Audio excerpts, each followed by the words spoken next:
Hare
Jayam Vishnupada Paramahamsa Hare-Krishna Astatarajadashi Shima, His Divine Grace, Srila A.C. Bhaktivedanta Nandi Swami Maharaj Paraki Jai, ISKCON Founder-Acharya Prabhupada Ki Jai, Bhatita Pavana Save the Fallen Souls, Srila Prabhupada Ki Jai. Srila Prabhupada flooding the whole universe with ecstatic Krishna Prema Ki Jai. Jayam Vishnupada Paramahamsa Hare-Krishna Astatarajadashi Srimad His Divine Grace Srila Bhaktivedanta Saraswati Swami Maharaj Paraki Jai. Ananta Gauri Vaishnava Vrinda Ki Jai. Namacharya Srila Haridas Thakur Ki Jai.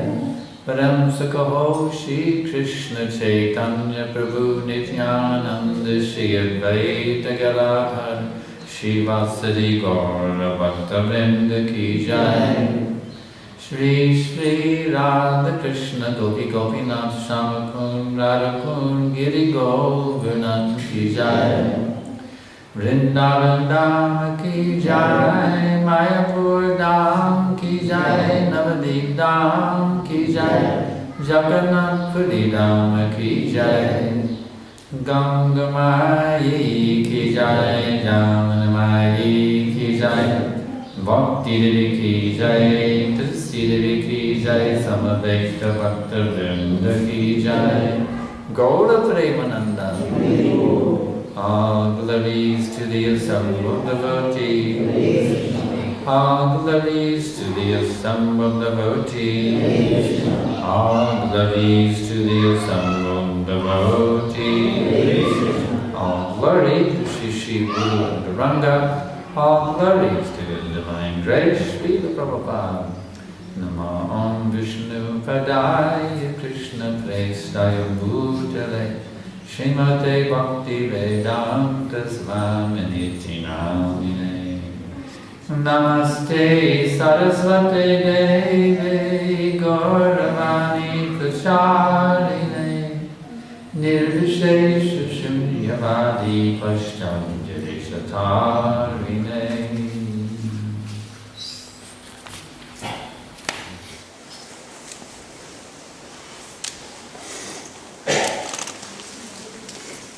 So tonight we're having question and answers. You have something? Well, welcome everybody to this evening's program. I would like to introduce you to His Grace Srimad Sankarshan Das Adhikari. Maharaj is a disciple of Srila Prabhupada, the Founder-Acharya of the International Society for Krishna Consciousness. He was initiated by Srila Prabhupada in 1971. And on Srila Prabhupada's orders, and upon receiving the blessings from the ISKCON's governing body commission, Maharaj has been initiating disciples around the world since the year 2000. In 2003, Maharaj established an internet-based training program called the Ultimate Self-Realization Course. And that currently has over 14,000 subscribers in around 100 countries. And we encourage all of you to sign up at www.joincourse.com. And to further enlighten and enliven his students and disciples around the world, Maharaj undertakes a tour around the world, a lecture tour twice, 2 times during the year, accompanied by his dear wife, Her Grace Vishnu Priya Mataji, who is also present here this evening. As Maharaj says, tonight is a question and answer session. And so there are pens and papers going around, so we ask that you write down any questions that you may have and just pass them up to the front and Maharaj will answer them for you. There is a small pile of questions that Maharaj will start off with from last night's session, so we'll start with those. So we welcome Maharaj to this evening's program and I'll pass it over to Maharaj. So thank you and Hare Krishna.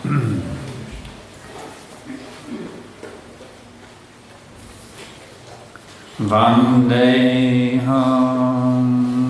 Shri Guru Shri Jathal Parakamana Shri Guru Vaishnavamscha Shri Rupam Sagrajatam Sagana Ragnatanvitam Tam Sajivam Sadaitam Savadutam Parijana Sahitam Krishna Chaitanya Devam Shri Radha Krishna Padam Sagana Lalita Shri Vishakam Vitamscha Namah Vishnu Padaya Krishna Prestaya Bhutale Srimate Bhaktivedanta Swaminiti Namine Namaste Sarasvate Deve Gauravani Pracharine Nirvishesha Shunyavadi Paschatya Deshatarine Namah Vishnu Padaya Krishna Prestaya Bhutale Srimate Bhaktivedanta Swaminiti Namine Namaste Sarasvate Deve Gauravani Pracharine Nirvishesha Shunyavadi Paschatya Deshatarine. So, what do I know how to answer any question? But Prabhupada's mercy, the knowledge Prabhupada has given me, we can take Prabhupada's knowledge, you see, and we can answer every question.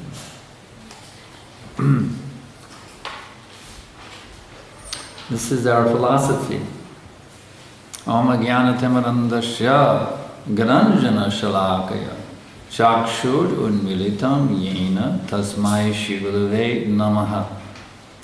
I was standing in the darkness of ignorance when my spiritual master came to me with a torchlight of knowledge, and he is forcing my eyes open.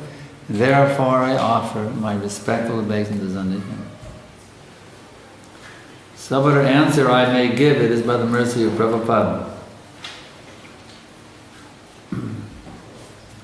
So I'm not giving you my answers, I'm giving you Prabhupada's answers. 41.5 years I've studied and followed Prabhupada's teachings.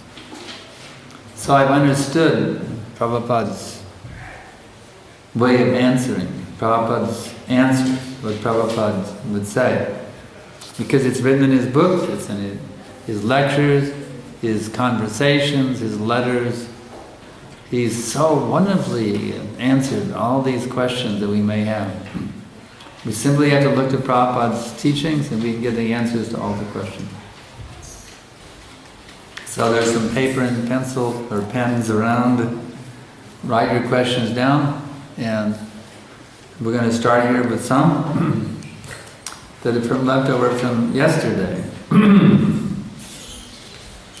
If everything is happening according to Krishna's will, then where will individual free will come?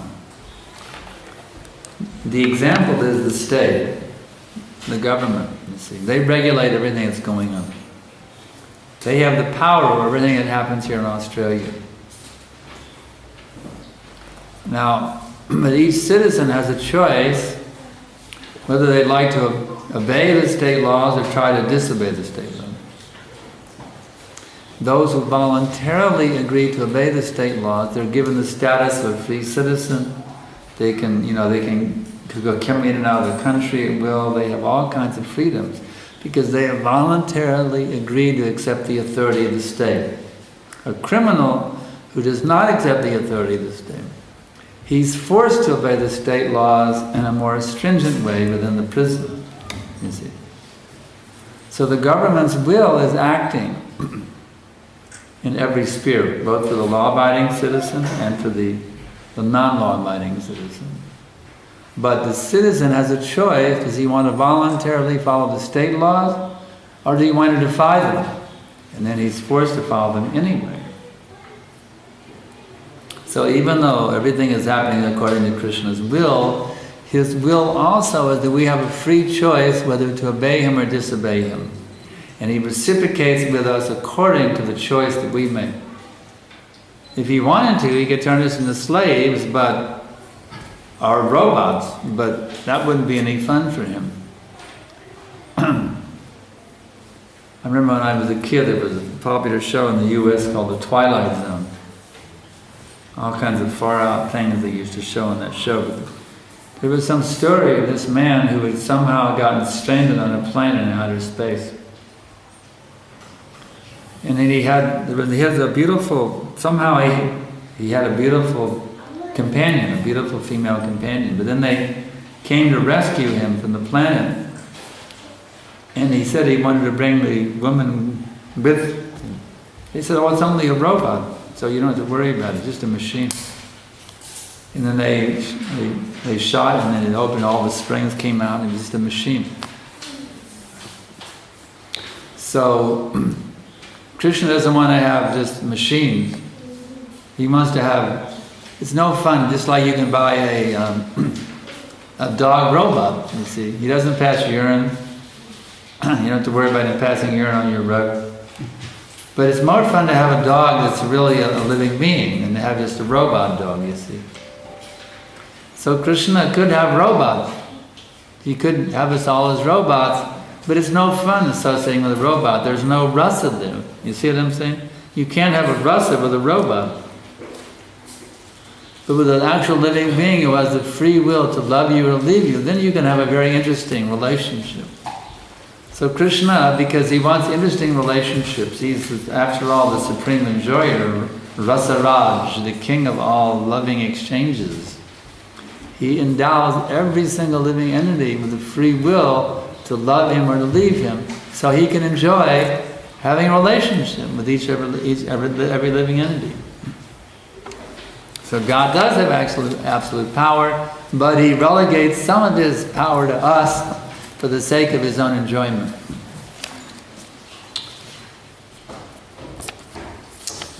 What should one do when you offer vegetables and fruits to Lord Krishna and demigods or demigoddesses take that offering?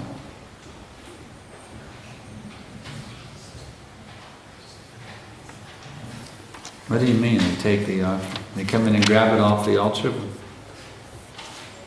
What does it mean they take the offering? Actually, when you offer prasadam to Krishna, the benefit goes to every single living entity throughout all of existence, not only the demigods. Because when you water the root, all the leaves and branches are nourished. So when you offer prasadam to Krishna, actually you're benefiting every single living entity throughout all of existence. And that's fine, that's great. If a devotee does not get much association with his guru's vapu, that means his physical presence, can he still make advancement? Sure. Prabhupada associated with this spiritual master not more than 10 times. Not more. And he told us that the association with the spiritual master's instructions is more important than his physical presence. And personally, I hardly got any personal association with Prabhupada. I got to see him in San Francisco, that's once. In LA, that's twice. In Pittsburgh, that's 3 times. New Vrindavan, that's 4. In Atlanta, 5 times. On 5 different occasions, and that was it. But Prabhupada's instructions were have been my constant association for the last 42 years. So, if one takes the orders of one's spiritual master as one's very life and soul, he embraces them within his heart of hearts. Then he has the constant association of his spiritual master in a form more powerful than his physical body even. So from my own experience, I can tell you, you don't need that Whatever association you can get with your Guru's Vapu, go for it. It's the greatest nectar. It's something you'll never forget. Why? Because it helps you to connect with his teachings. The more you can connect, the more you have the chance to physically serve and take every opportunity you can. Because that will help you to connect with his teaching, which is the real association, to connect with the teachings of the spiritual master. In Bhagavad Gita, Krishna says, intelligence should be above the mind, chapter 3. We also know from Srimad Bhagavatam that the mind is a product of false ego and goodness, while intelligence is a product of false ego and passion. How could then passion control goodness? Can you explain this? Actually, passion does not control goodness. Just because the intelligence is a product of the mode of passion doesn't... I have to admit, it's a very interesting phenomenon. I've wondered the same thing myself. The mind is a product of goodness, and the intelligence is a product of passion. It seems like it'd be the other way around, doesn't it? Since intelligence is higher than mind, and goodness is higher than passion, it seems logical that the mind would be the product of passion, the intelligence would be the product of goodness, but actually it's not that way. And why it is, I can't say. You have to ask Krishna. He's the one who's behind the whole thing. In other words, just because intelligence is a product of passion and mind is a product of goodness does not mean that mind is higher than intelligence. Why it's that way, we can't say. Krishna knows, but it doesn't in any way lower the position of intelligence as being more important than mind. The real thing to understand is, why is intelligence more important than the mind? That's the real thing to understand. So you can properly use your intelligence to bring your mind under control. That's the important thing. Intelligence is the discriminating factor. You can analyze the pros and cons, you see. Just like you can take anything. Should I do this or should I not do it? And then you put all the pros and cons of doing it, and all the pros and cons of not doing it. And you carefully study all the pros and cons of doing that thing or not doing that thing. That's using your intelligence, you see. The mind is like the on-off switch.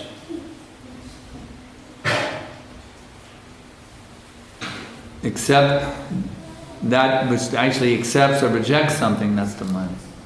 But if that is done without intelligence, then you'll be pulled by your senses to accept things that are not favorable for your Krishna consciousness, and to reject things that are favorable for your Krishna consciousness.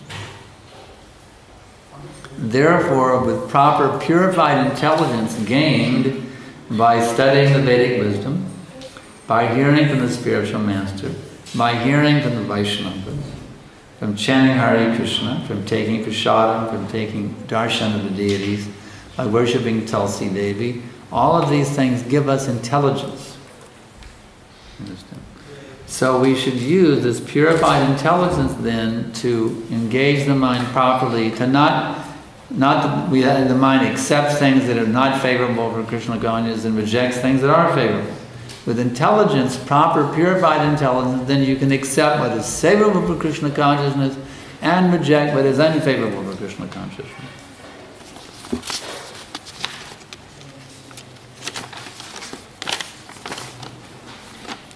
Many times while doing any of my service, I tend to be more result-oriented. How to deal with this attitude. That's great. We should be result-oriented. For Krishna. Not for my name and fame. But for Krishna we should be very, very result-oriented.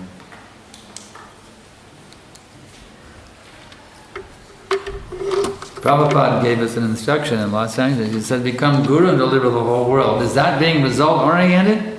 Deliver the whole world? That's a very big result.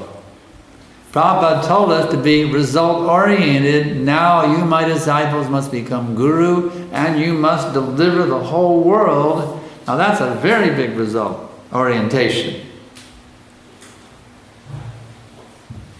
For our own name and fame, no, I'm detached. I don't want to take any credit, you see, for anything. I don't need any credit that I'm great or I'm this or I'm that, no. Let me just serve the mission, but for the sake of Prabhupada's mission, we want the biggest possible results we can get every day at every minute.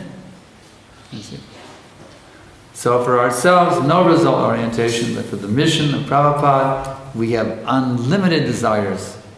We want that every high court judge in every country of this planet should wear Vaishnava tilak. You see. And then they rule against this sinful child murder thing they call abortion. Murdering children. In the US alone, every year 1.4 million children are killed, and then they cry over 20 being shot in a school. Why not cry over the 1.4 million children that you are saying, yes, it's okay to murder them. It's good to murder them. Why not cry over that stupidity instead of crying over some madman shooting 20 children? So we're very result-oriented. We want to turn the whole world upside down. We want to bring the world back to sanity from its present state of insanity. We are very, very, very result-oriented people in this movement. We are not the yatamat tatapad people. Say, well, whatever as many paths, as many opinions. You think it's okay to murder babies? Well, it's okay for you. You think it's okay to kill cows? It's okay for you. Whatever your philosophy is, it's okay because it's your philosophy. No, we don't accept such philosophical rubbish. There is a standard coming from the Supreme Personality of Godhead of what human life means, and we want to establish that standard in every town and every village of this planet. We are more result-oriented than Stephen Jobs. Yes.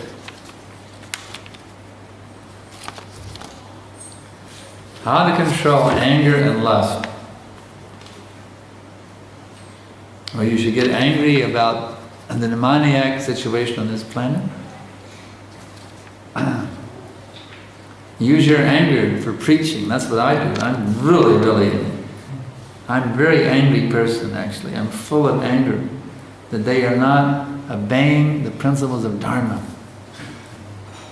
I'm full of anger at these rascal leaders, I tell you, what makes my blood boil the most is Dr. Stephen Hawking. He says that the universe came out of absolutely nothing. He literally says, I have it on my, from YouTube.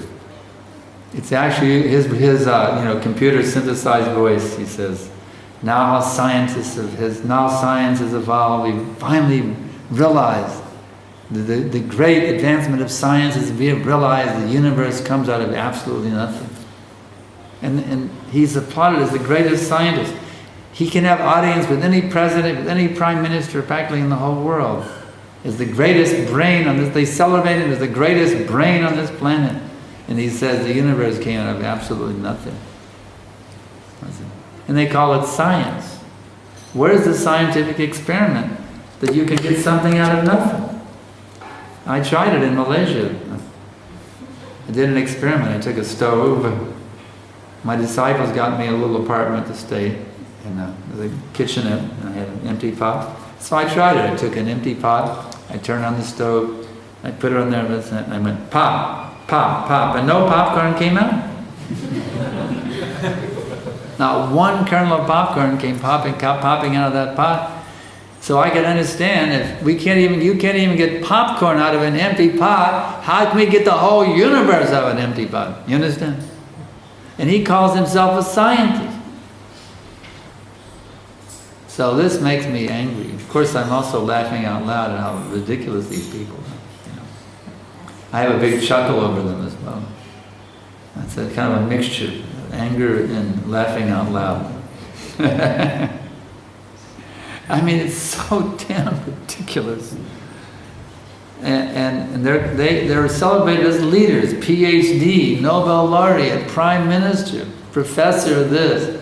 It's all garbage. So we should use our anger to defeat this rascal demoniac civilization. As far as lust, well, you can have Krishna conscious children. You can use lust for them. Purify your lust by raising a family. Use your lusty tendency to have Krishna conscious children. And that way you can control your lust. Or if you don't want to have children, then tell Mr. Lust to go next door. Take a hike, buddy. I don't need you here. Is it? I mean, lust is born from the false bodily conception of the self. If you realize that you're not your body, then lust is not even an issue anymore. You see, lust only hits when you think that I am this body. You see, if you get your happiness from your relationship with Krishna, then who needs lust? Krishna is the attractor of Cupid. Cupid is the lust inciter. That little fellow flying around with his quiver of arrows, zing, zing, zing, zapping you with lusty arrows in the heart, you see. But actually, that Cupid, in Sanskrit is called Madan, or Kamadev. He is, he's captivated by Krishna. Kandarpa koti kamaniya vishesha shobham. That Krishna, he is charming millions of cupids, described in the Brahma Samhita. So, that person who attracts us, he becomes captivated by Krishna. So, if you become captivated by Krishna, then lust cannot touch you. You see, just like that Founder-Acharya Banju, he said, now that I become captivated by Krishna, if lusty thoughts come, I just spit at these disgusting, abominable thoughts. So the real thing, to control lust, you just become Krishna conscious. I mean, Krishna, how much pleasure is there in gratifying your lusty desires? I mean, it's intense pleasure for a few seconds and that's about it. But I guarantee you, the pleasure of Krishna consciousness, if you really get into it, is millions and billions of times better than sex. So, who wants to settle for some low-class, abominable, so-called pleasure when you can get unlimited nectar from simply by saying these two syllables, Krishna. You see? So it's an easy way to get rid of lust. All you have to do is say Krishna with feeling. That's all you have to do. And lust will just have to go somewhere else. You won't find a good place to, you won't find a vacancy in the hotel of your heart. All the rooms will be filled up with Krishna consciousness. When you come to check into the hotel of your heart, there will be a big sign that says, no vacancy.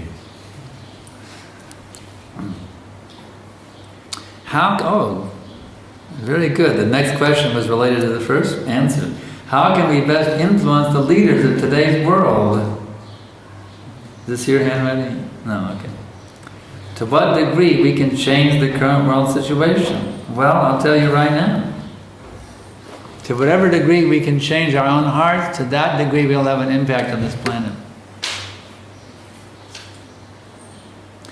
You will have the potency to change the world to whatever extent you'll be able to truly change yourself, as confirmed in the Bhagavad Gita, chapter 3, text number 21. Yad yad acharati shrestas tat eve tarojana sayat pramanam kurute lakas tad anivartate. You know that verse? Whatever standard is set by the great person, the common people follow in his footsteps in this way. Whatever standard he sets by exemplary acts, all the world pursues. So it's simply up to you, how much of an impact do you want to have on this planet? to Krishnaize the place? How much do you desire to Krishnaize planet Earth? You will have that power, that potency, to whatever degree you have Krishnized your own heart. So if you cannot stand the abominable condition on this planet, and you want to Krishnize the whole place, you have nothing else to do except to become a pure devotee. That's all. Prabhupada says one pure devotee can deliver the entire universe. So if you can't stand the abomination going on here every day in Melbourne, you see, or Sydney or New York or wherever you may be, then you become the pure devotee. You strive for pure bhakti to the full energy at every minute.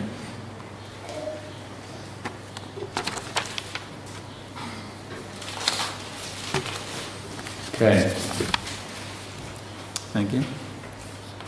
What is the best practical way of converting... Oh, it's the same question.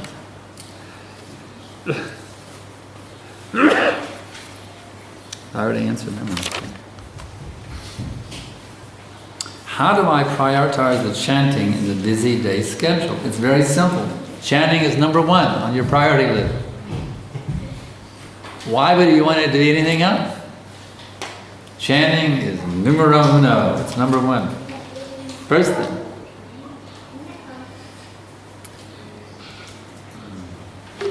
I'll tell you why. Because if you do 16 good rounds first thing, now you're surcharged with bhakti. Now you can see everything in relation to Krishna. You can see your job in relation to Krishna. You can see your family in relation to Krishna. You can see even your bodily maintenance in relation with Krishna. You can see everything. If you chant very good rounds first thing in the day, you will see everything in relation with Krishna throughout the whole day. But if you just get out of bed, go to work, you don't see a relation with Krishna. Your mind's all spaced out and bewildered because you're not focused. And at the end of the day, you try to get your round done, you're drowsy and nodding off. You see, it doesn't make...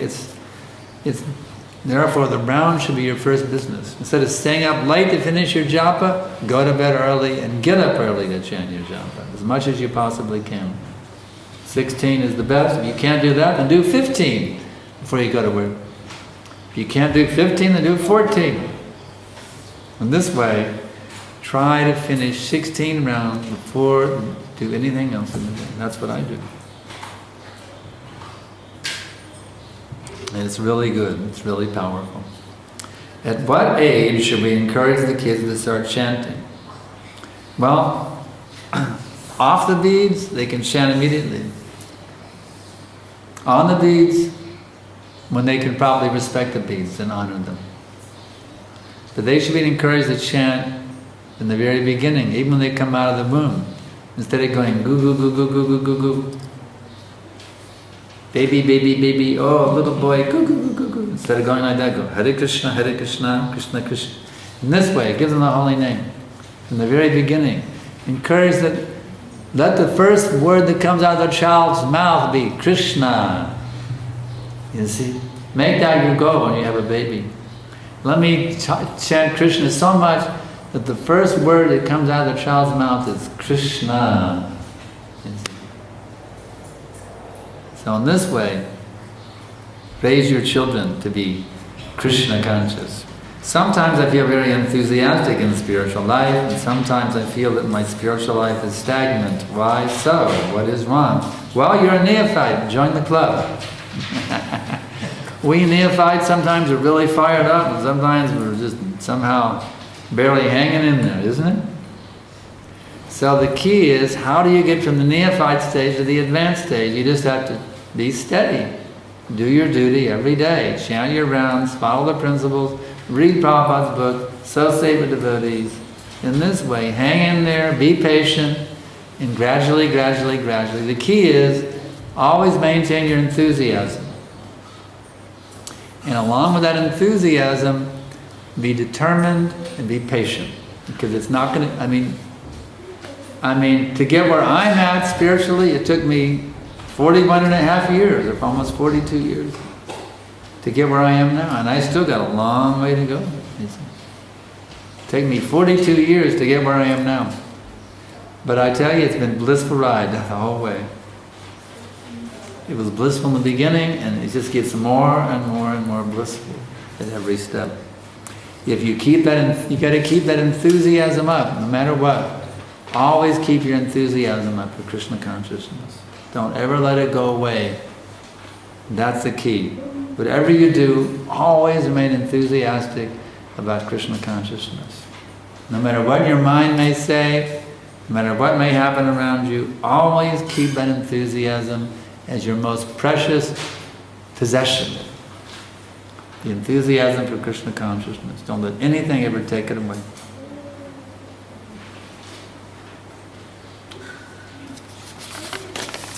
Why does Krishna always have a peacock feather? Shreya. Thank you, Shreya, for your nice question. Krishna has a peacock feather because it really looks cool. I mean, it's really a cool looking thing, peacock feather. Wow, it's really cool looking, He wants to attract Radharani. She likes the peacock feather a lot. So Krishna is always wearing the peacock feather to attract Radharani, and he likes it too. Okay. Why we see tears? Why do tears flow seeing deities during kirtan? Because you are awakening your original identity as a pure devotee of Krishna. Gradually, gradually, gradually. Good things happen to, or bad things happen to good people. Does it mean that Krishna is testing you to extreme?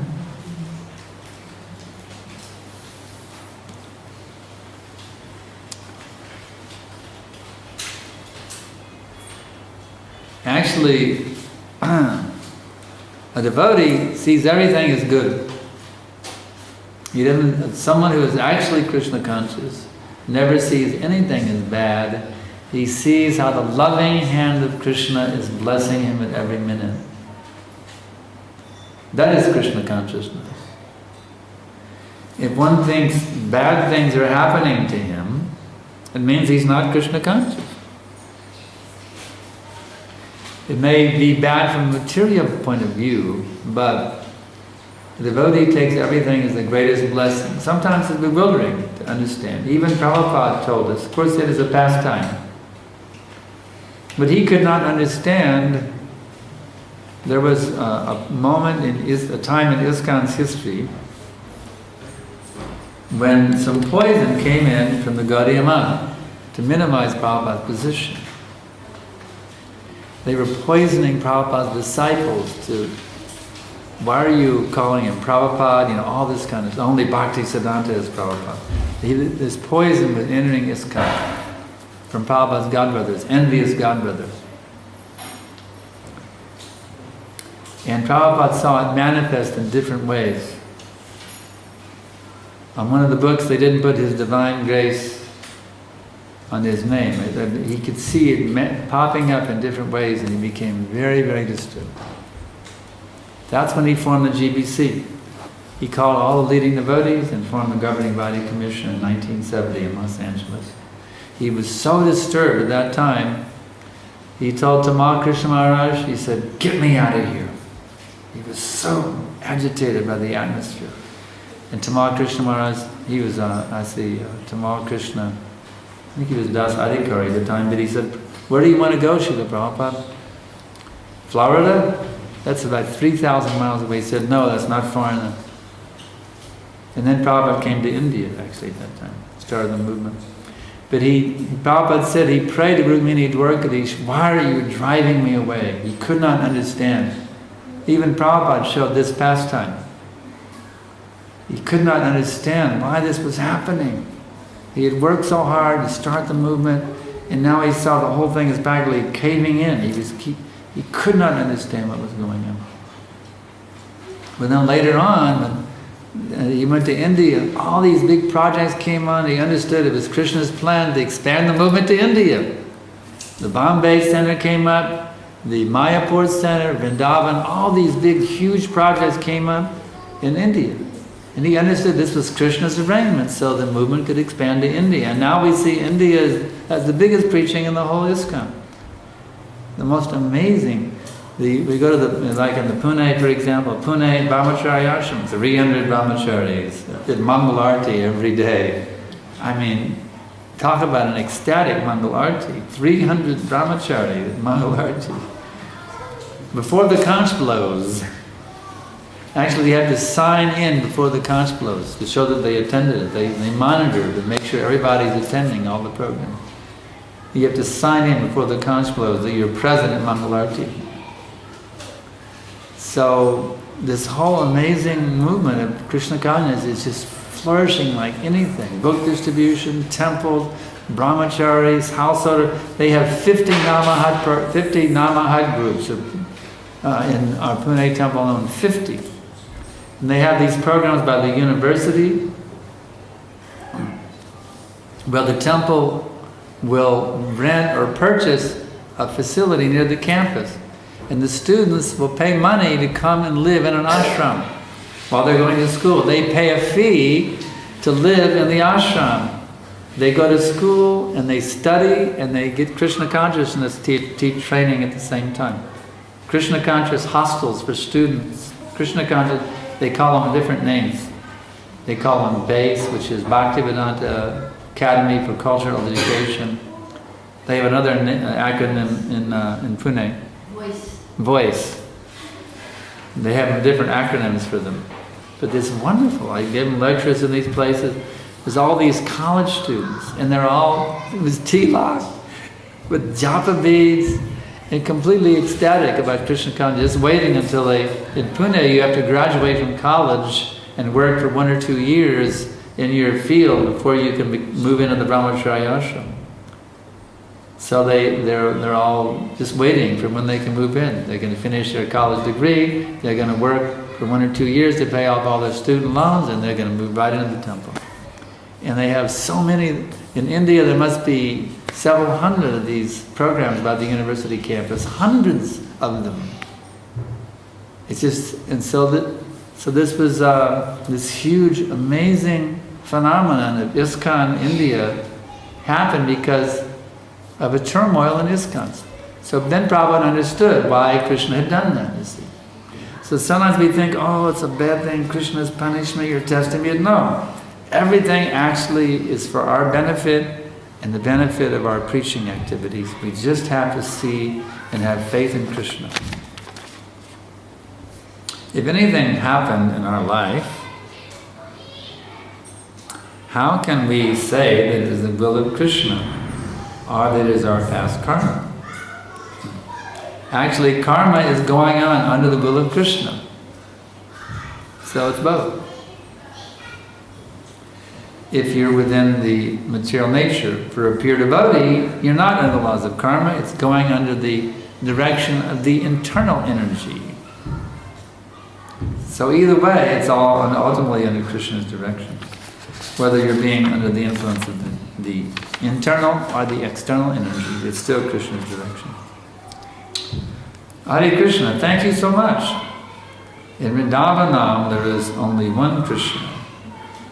But how can he still have relationships one-to-one with all the Vrindavan Vasis?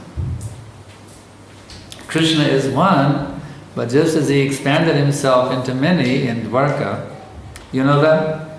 He would, during the day, he would go to the place where he would do his duties as one Krishna. But at night, he would divide into 16,108 Krishnas. And he would go to each queen's palace, and each queen had her own private Krishna. And she was thinking, oh, I'm so fortunate, those 107 other queens must be crying tonight. Because Krishna came to my palace, and he comes to my palace every night. I'm the most fortunate of all the queens. I feel sorry for them. What can I say? I'm the lucky one who gets Krishna every night. So in this way, in the same way, Krishna expands himself as your own. You have your own personal Krishna when you go back to Godhead. You have your own personal Krishna. You don't have to worry about waiting your turn. You have your own personal Krishna.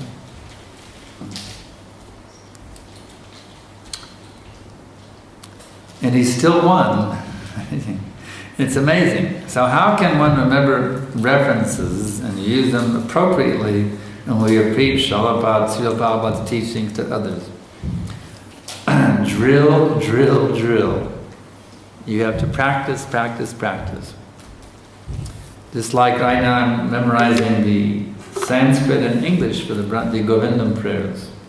And they're not the easy, the English is sometimes rather complicated.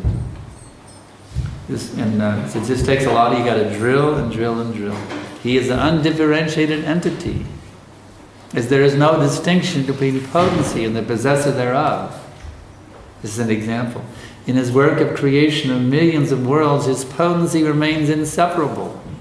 All the universes exist in him, and he is present in his fullness in each and every one of the universes at one and the same time. Such is the primeval Lord whom I adore. So how could I say that so effortlessly? Drill, drill, drill, drill, drill. Practice, practice, practice, practice, practice. Yes? Isn't it that we have to be convinced ourselves so that we can openly preach like that? Yeah, you have to have the conviction also. Just like sometimes the little kiddies will be taught some verses for Janmashtami, but they don't have any realization that they can't really preach with those verses. They can stand up and say it at Janmashtami, everybody applauds them, but they can't preach it because they don't have the conviction to understand what goes behind it. So the conviction actually is the most important thing. Manaji in the back? You're writing it? Okay, good. I'm looking forward to your question. So, the first thing is you have to have the conviction, and you have to really work hard to memorize. You have to really make a concerted effort. You get your list of verses you want to learn, and you drill, and you drill, and you drill, and you drill, and you drill. If we have a question like that, if I'm not convinced and I'm thinking maybe, then how can I preach? Come again? If I'm thinking maybe Krishna did this, then how can I preach? Maybe Krishna. Yeah. You have to be convinced. That's the most important thing, is you have the conviction. Because even if you only know one verse, if you had conviction, you can explain that verse in 1,000 different ways. If you have the conviction that Krishna is the Supreme Personality of Godhead, you can take even one verse and you can write a whole volume on that one verse. Soul is made of what? Is it a combination of Satchidananda? Yes. Brahmaji saw Krishna face to face, according to the known pastime. Does it mean he attained Vrindavan Dham? Actually, Prabhupada explains in that lecture that Brahmaji realized he's the eternal maidservant of Krishna. That means Goloka.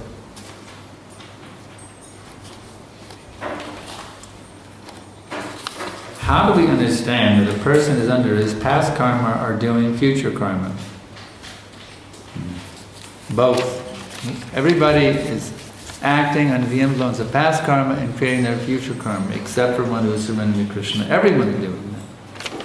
That's par for the course for every single conditioned soul in this material world. They're acting out their previous karma and creating their future karma right now in everything they're doing. Can you please explain the difference between sin and offenses? Well, there's not much difference. How can they're actually synonymous words. You can use them interchangeably. How can we be free from them in this age of Kali? Only by developing the good habits of a Vaishnava. By developing Vaishnava qualities. Otherwise, you must continue to act sinfully and offensively as a non-Vaishnava. The only way out of it is to learn how to act as a Vaishnava by associating with Vaishnava. It is said that we need to develop our character, become humble and submissive. How do we know how to become submissive but not still blind followers? As Prabhupada wanted us to be. Where's the fine line between submissiveness and blind following? The answer is Prabhupada's book. When I joined the movement, I was skeptical. I didn't want to be a blind follower. I wanted to follow Prabhupada, but I didn't want to follow some nonsense that somebody might be repeating in the name of Prabhupada. In fact, Prabhupada even told us one time in a letter.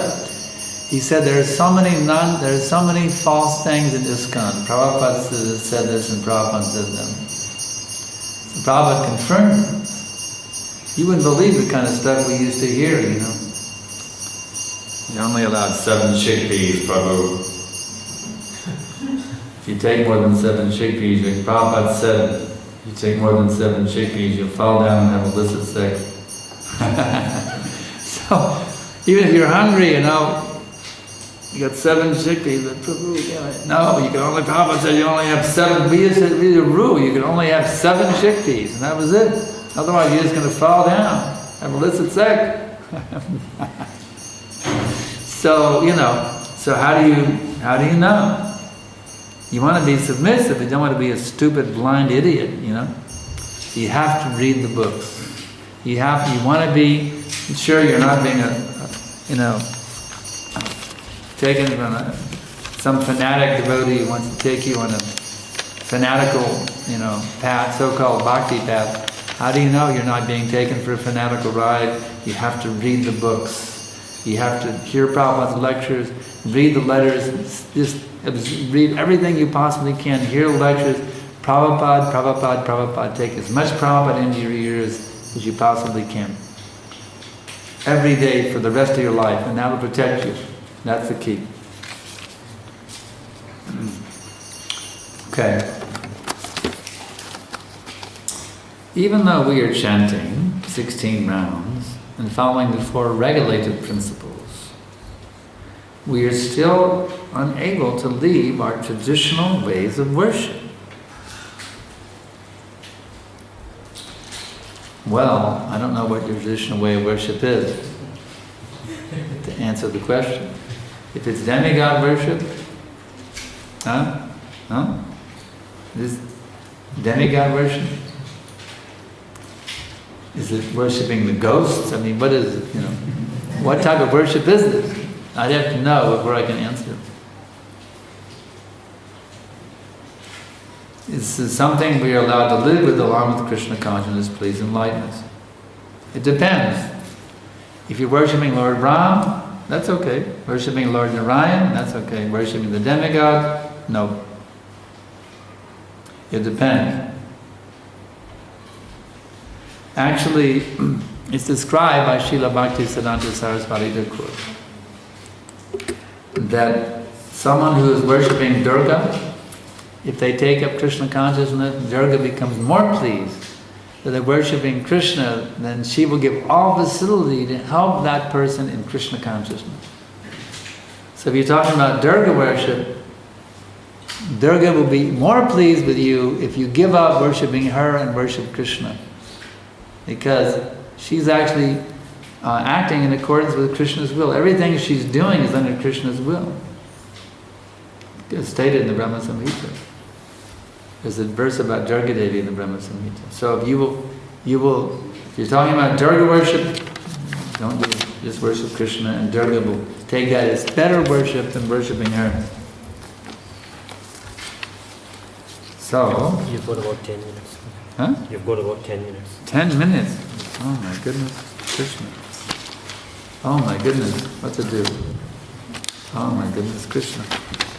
Well, maybe I can 30 seconds on each question. Let me try. How to increase the enthusiasm for Krishna consciousness? Associate with devotees who want to take over the whole world for Prabhupada. That'll increase your enthusiasm.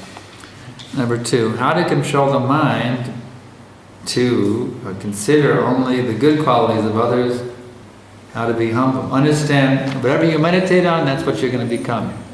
If all you do is find faults with everyone, then your faults will be magnified more and more and more. If you meditate on the good of others, then your good qualities will come out.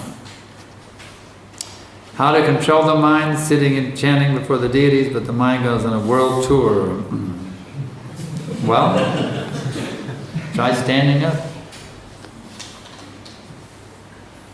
Another trick is just say, my dear mind, we can go on a world tour later on. Let's go on a tour of the whole creation. Why only the world tour? By focusing on Krishna, we're touring all the worlds, spiritual and material. Because Krishna, why tour some measly little universe when you can tour all the spiritual universes and mundane universes by just taking complete shelter of Krishna?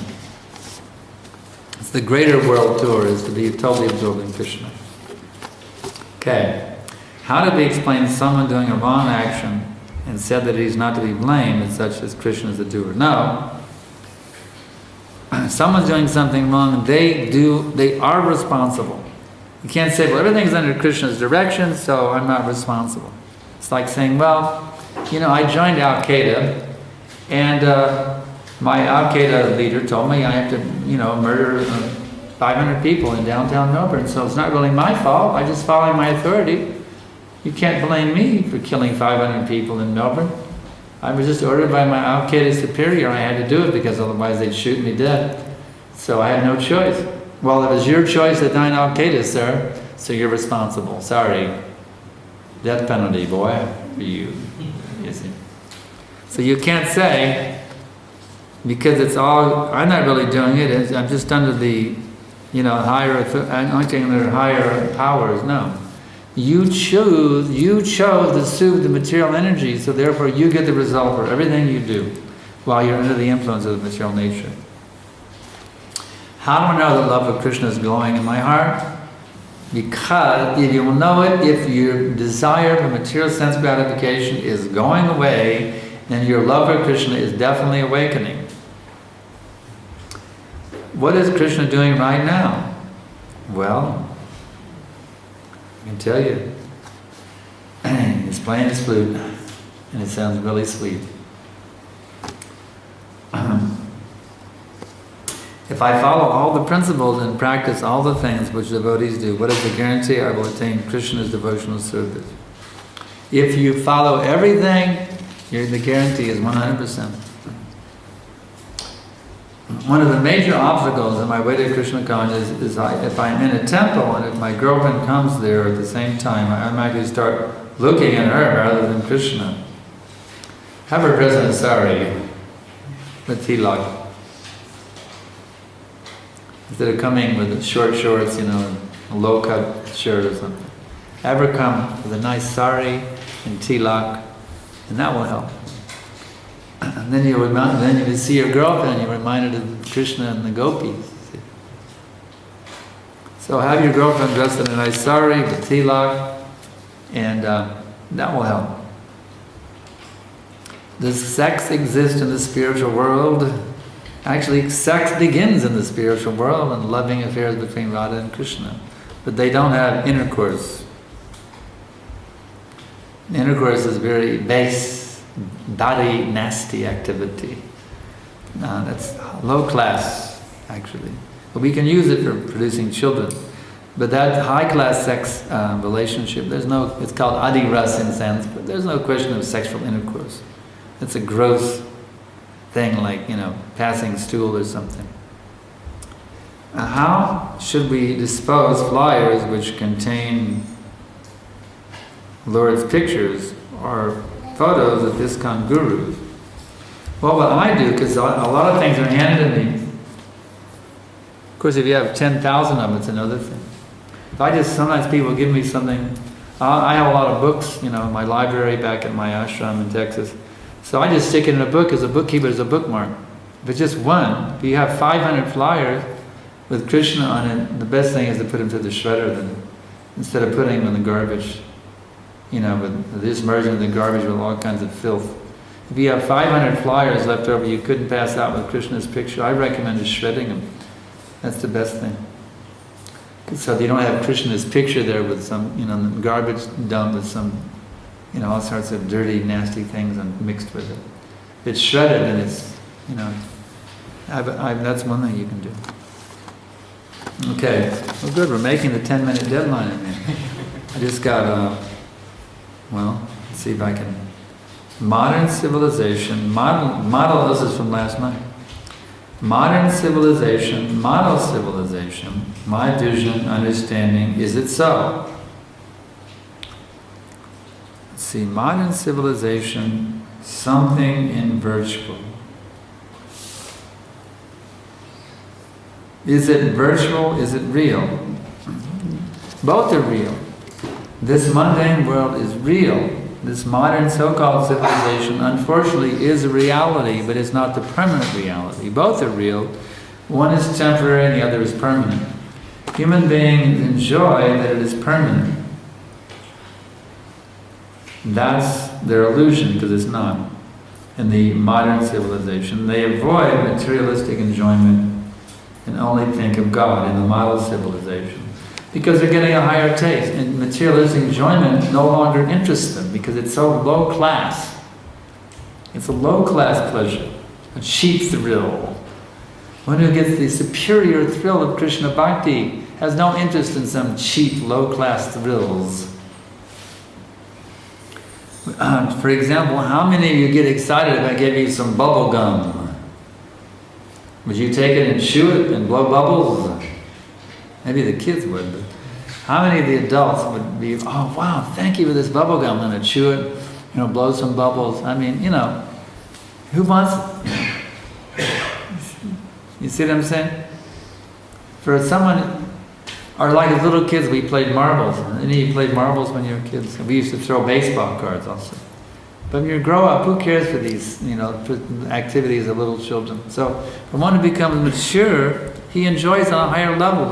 These other pleasures are just like, that's a silly thing. I wouldn't want to waste my time doing that. Something is at the beginning, but later it is worse because of lack of understanding and the glories of the Almighty. Is it not at the beginning?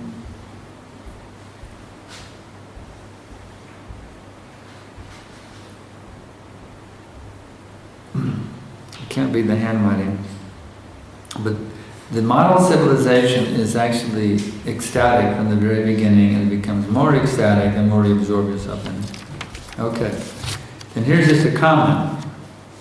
No God, N-O, no God, no peace, N-O, peace. No God, K-N-O-W, K-N-O-W, and no peace. That's a thing. If you don't have God, you can't have peace, as confirmed in Bhagavad Gita 5:29. And if you know God, you will realize great peace of mind and happiness. This is a fact. Very nice little thing. No God, no peace. No God and no peace. So that's very good. So our time is up. And we thank you all very, very much for coming tonight. I hope it has made some impression on you so that your dedication to Krishna will become redoubled. I hope that somehow or other your thirst for Krishna has become double. As Radharani has very nicely stated, we'll make this concluding thing here. She says, Manamara Vamadina, Jalavina Yenamina, Krishna Vina Shani Marayaya, Madhura Harshavanane, Mananetriya Sayane, Krishna Krishna Dviguna Vidaya. If my impoverished mind does not think of Krishna, it dies within a minute, just like a jalavina yenamina, a fish out of water. But when I see Krishna's sweetly smiling face, my Krishna Trishna, my thirst for Krishna immediately doubles. So I hope somehow or other you can get some enthusiasm and some energy from tonight's question and answer session to double your thirst for Krishna. Thank you very much. Srila Prabhupada ki jai. His Sankarshan Das Adhikari Maharaj ki jai.